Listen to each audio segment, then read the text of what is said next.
199불 딜? 결제로 혼내준다. 님 이젠 150불 넘으면 다 세금 붙은 크트.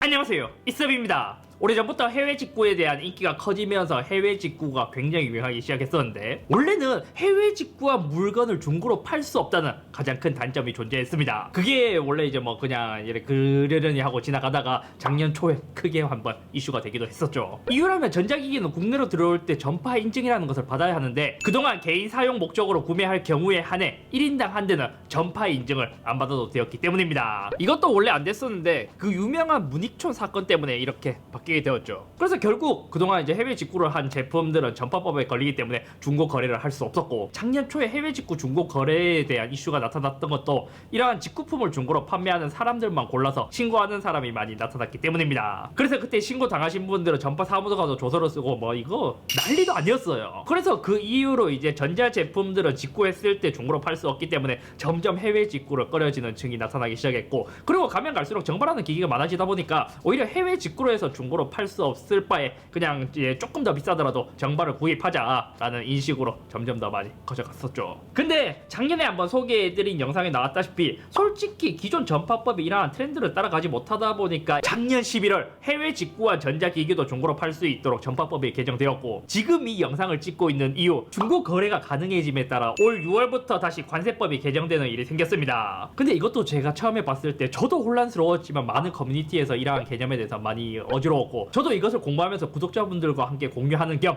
영상을 오늘 한번 찍어보는 거예요. 그래서 제가 최대한 팩트체크를 많이 하긴 했는데 만약 잘못된 정보가 있으면 댓글로 알려주시면 감사하겠습니다. 먼저 해외 직구 전자기기 중고 거래가 가능한 것에 대해서 한번 이야기를 해보겠습니다. 작년이죠. 2021년 11월 19일 과기정통부에서 공식적으로 해외 직구한 전자기기를 중고로 판매해도 된다고 했었는데, 단 여기서도 조건이 하나 있었습니다. 면제된 해외 직구 전자제품을 반입한 날로부터 1년 이상 경과한 경우 판매할 수 있다는 것이죠. 여기서도 자세히 보니 여러 가지를 알 수 있었거든요. 만약 1년이 지나지 않고 1년 이내에 판매했을 경우 3년 이하의 징역 또는 3천만 원 이하의 벌금이 생기게 되고, 1년이 지나면 이 추적이 가능한 경우에 한해서 재판매도 가능하다고 해요. 근데 이것도 보니까 약간 찝찝한 게 있긴 했었거든요. 관세법 등 타법에 대해서는 별도의 주의가 필요합니다라고 되어 있었는데, 관세법에서도 자기 사용 물품으로 면제받은 물품을 되파는 경우 처벌을 받을 수 있지만 예외적으로 개인이 사용하다 명백히 중고로 인정될 수 있는 물품은 처벌되지 않는다라고 했었죠. 그래서 결론이 뭐냐? 처음에 이러한 이슈가 나왔을 때 관세법, 전파법 두 가지가 겹쳐 있었기 때문에 너무 어지럽고 혼란스러웠었는데, 결론적으로는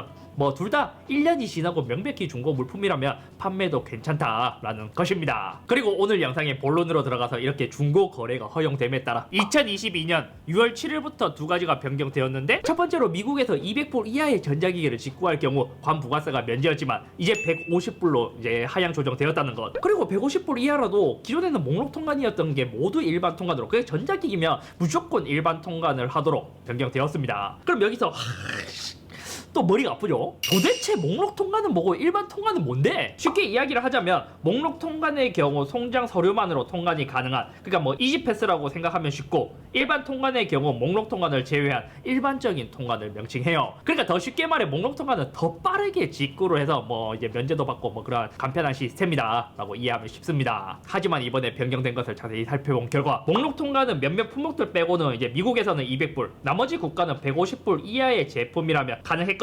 하지만 이제는 관세법이 개정되면서 이 배제 대상 물품에 전자기기가 들어가게 된 것입니다. 그러니까 그동안 전자기기도 200불 이하의 제품을 직구하게 된다면 목록 통관으로 굉장히 빠르게, 그리고 관부가세도 면제를 받을 수 있었는데 이제는 목록 통관이 불가능해졌어요. 아무튼 왜 이렇게 복잡하게 변했냐를 한번 찾아봤거든요.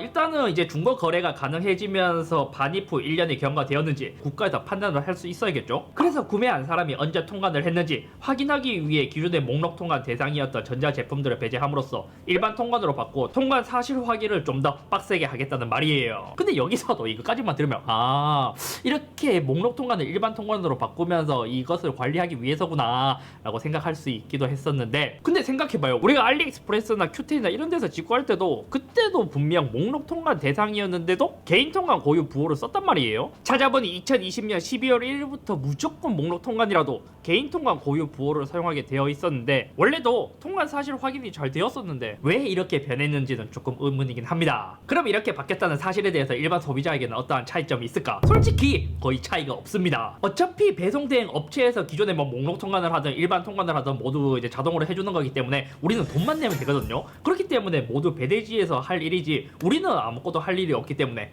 큰 차이가 없죠. 다만 그런 건 있어요. 목록 통관에서 일반 통관으로 바뀌다 보니까 조금 서류가 더 많아질 수도 있고, 뭐 이것에 대해서 몇몇 배대지들은 일반 통관의 경우 수수료를 뭐 몇천 원 조금 더 받는 케이스가 있어갖고 그러한 점에서 차이가 조금 있다. 하지만 여기서도 많은 이들이 집중하고 있는 것이 있습니다. 아마존이나 여러 이제 미국 사이트에서 핫딜이 뜨게 되면 보통 199.99달러에 뜨는 케이스가 상당히 많은데, 이게 이제 150이 된다면 149.99가 되어야 하기 때문에 좀 많이 가격이 애매해지는 거죠. 생각해보면 그동안 마법의 가격으로 풀린 케이스도 150에서 200불 사이가 가장 많았어요. 그렇기 때문에 미국에서 특히 전자기기 해외 직구가 유행했거든요. 심지어 다른 나라는 원래 150달러였는데 미국만 한미 FTA 혜택으로 200불까지 늘려준 거거든요. 그래서 다른 나라보다 미국 직구가 더 유행했던 것이에요. 요약하자면 전자제품 해외 직구는 미국이 가장 핫딜도 많고 면세 기준도 높았기 때문에 200불에서 150달러로 내려오게 된다면 사실상 미국에서 전자직구를 많이 하시는 분들이 점점 더